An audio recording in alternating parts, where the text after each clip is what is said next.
Chers frères et sœurs dans le Christ Jésus, assalamu alaikum et bonjour à tout le monde. Je viens à présent vous présenter cette deuxième vidéo pour justement nous entraider, pour nous affermir les uns les autres dans la foi. Il y a de cela quelques jours que le dicaster de la doctrine de la foi a rendu public un document qui a suscité beaucoup de réactions sous forme d'indignation pour les fidèles, sous forme d'interrogation dans les réseaux sociaux, dans les médias locaux, tout comme dans les médias internationaux.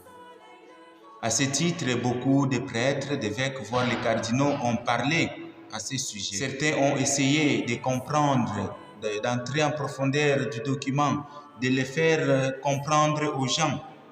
Et d'autres sont restés par contre dubitatifs face à celui-ci. De toutes les façons, les différentes réactions montrent comment nous aimons notre Église. Nos différentes réactions aussi montrent comment nous sommes fidèles aux enseignements reçus par les apôtres.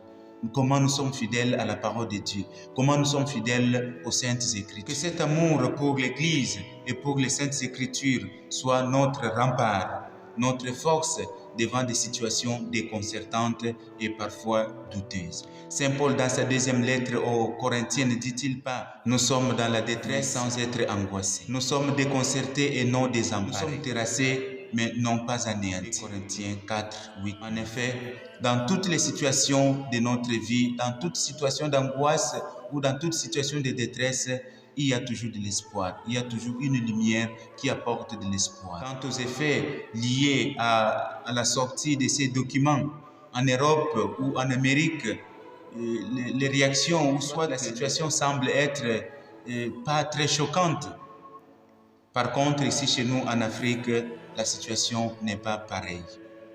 Hormis les tentatives, les interprétations, les compréhensions, les efforts fournis par beaucoup pour faire comprendre à nos fidèles, à nos chrétiens, ces documents restent toujours à réfléchir. Pour ce faire, nous avons de l'espoir. Nous avons de l'espoir, l'espoir qui jaillit de la foi que nous avons en Jésus-Christ, de la foi aussi nous avons en l'Église. Entre-temps, dans le contexte africain, gardons notre mal en patience.